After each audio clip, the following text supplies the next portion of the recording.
bien salut à tous et bienvenue sur GamerTech. Aujourd'hui je vous propose de débuter une nouvelle série où je vais un peu vous présenter des setups de périphériques complets d'une même marque. Alors pour cette première vidéo, on part sur des modèles de chez Logitech avec ici un setup 100% sans fil.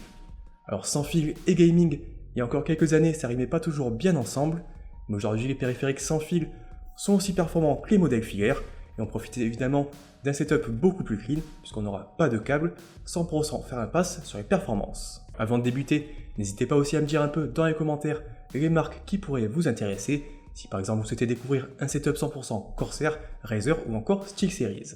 Allez, on débute donc avec le premier élément de ce setup et il s'agit du clavier Logitech G613 que je vous avais présenté fin 2017. Aux côtés du Corsair K63 Wireless, c'est l'un des seuls claviers mécaniques et sans fil du secteur, si l'on met évidemment de côté les modèles se connectant uniquement en Bluetooth. Ici on profite d'une connexion 2,4 GHz, permettant de jouer sans la moindre latence et donc de conserver toute la réactivité des interrupteurs mécaniques Romergy. Côté design, le Logitech G613 se veut plutôt imposant, avec une configuration de touches complète, 6 touches de macro supplémentaires sur la gauche et plusieurs commandes dédiées au multimédia au-dessus du pavé numérique. En plus de ces raccourcis additionnels, le clavier embarque aussi un repose-poignet qu'il n'est pas possible de retirer, et malheureusement l'ensemble prend donc pas mal de place sur un bureau. Donc ça moi ça me gêne pas forcément, puisque j'utilise très souvent les touches de macro et les boutons multimédia, mais si vous cherchez quelque chose d'un peu plus compact, je vous recommanderais plutôt le Corsair K63 Wireless et sa conception TKL. Côté performance, rien à redire concernant le Logitech G613, comme souvent avec la marque, on retrouve des interrupteurs mécaniques maison, à savoir des Romergy linéaires. Ils offrent une activation très réactive et sont conçus pour endurer jusqu'à 70 millions de frappes, ce qui est au passage plus que les modèles de chez Cherry MX. C'est un clavier que j'utilise au quotidien depuis plus d'un an, et honnêtement niveau qualité de frappe c'est vraiment du tout bon, d'autant plus que l'activation n'est pas forcément trop bruyante pour un modèle mécanique.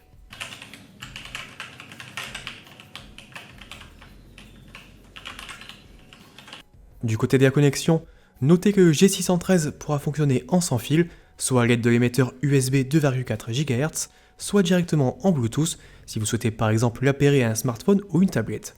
Il est d'ailleurs possible de basculer d'un mode à l'autre via un bouton dédié et ça fonctionne très bien. L'autre grande force du Logitech G613, ça va être son autonomie, puisqu'à la différence de ses concurrents, le modèle ne fonctionne pas sur une batterie intégrée, mais bien à l'aide de piles. Cette conception lui permet de proposer une autonomie complètement dingue de 18 mois, et depuis que je l'utilise, je n'ai jamais eu besoin de changer les piles. Alors évidemment, pour offrir une telle autonomie, Logitech a dû faire certaines concessions, et vous aurez probablement remarqué l'absence d'un rétroéclairage, ce qui pourra peut-être se montrer rédhibitoire chez certains joueurs. Enfin, avant de passer au second élément de notre setup 100% sans fil, notez que le Logitech G613 est désormais disponible sous la barre des 100€, soit moins cher que de nombreux claviers mécaniques concurrents qui se contentent eux de fonctionner en filaire. À ce prix-là, honnêtement, c'est une très bonne affaire et je le recommande les yeux fermés, je vous rajoute le lien en description de la vidéo. On arrive maintenant sur le second élément de notre setup, à savoir la souris. Ici on part donc sur l'excellente Logitech G Pro Wireless, le modèle le plus récent de la marque. Alors je vous l'avais présenté en détail il y a quelques semaines, et on va donc rapidement repasser dessus. Pensé pour les joueurs compétitifs souhaitant enfin couper le cordon, la G Pro Wireless présente un design ambidextre qui pourra s'adapter à tous les joueurs. Avec seulement 80 grammes sur la balance, il s'agit du modèle sans fil le plus léger du marché, et si vous avez l'habitude de jouer avec une faible sensibilité, c'est vraiment un pur bonheur. Particulièrement confortable et agréable à prendre en main, elle présente un design plutôt simple, avec deux boutons principaux bien séparés, une molette très efficace et entre 0 et 2 boutons de chaque côté en fonction de vos préférences. La souris se connecte en sans fil grâce à la technologie Logitech Lightspeed et on profite d'un taux de réponse de seulement 1 milliseconde, similaire à celui des meilleurs modèles filaires.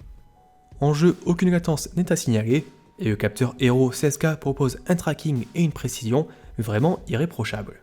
Côté autonomie, Logitech frappe encore un grand coup avec sa G Pro Wireless, puisque le modèle pourra vous accompagner entre 48 et 60 heures en fonction des éclairages activés. Alors c'est bien plus que la plupart de ses concurrentes, et ça permet d'éviter de devoir recharger tous les jours son mulot. Côté prix, la G Pro Wireless n'est par contre pas donnée, et il faudra compter près de 149€ à l'heure où on tourne cette vidéo. Si vous avez un budget un peu plus limité, je vous conseille de regarder du côté de la Logitech G305, qui fonctionne aussi en sans fil, et qui se trouve désormais aux alentours des 45€, je vous ajoute encore une fois le lien en description. On arrive enfin au dernier élément de notre setup 100% sans fil, Et c'est donc maintenant au tour du casque Logitech G935 que je vous ai présenté tout récemment. Alors comme pour les autres produits, si vous voulez plus de détails, je vous invite évidemment à consulter la vidéo complète. Le Logitech G935, c'est donc le remplaçant du G933, le haut de gamme de la marque. Le casque fonctionne en sans fil et sans latence sur PC et PS4 et est compatible avec la technologie DTS Headphone X version 2. Comme je vous l'ai expliqué il y a peu, la construction du casque n'évolue que très peu face à celle du Logitech G933 et on reste donc sur un modèle plutôt imposant avec une construction majoritairement en plastique. Si on aurait aimé une réévolution pour ce nouveau modèle, on notera quand même quelques améliorations, notamment au niveau des revêtements, désormais en simili-cuir, qui se montrent bien plus confortables et agréables.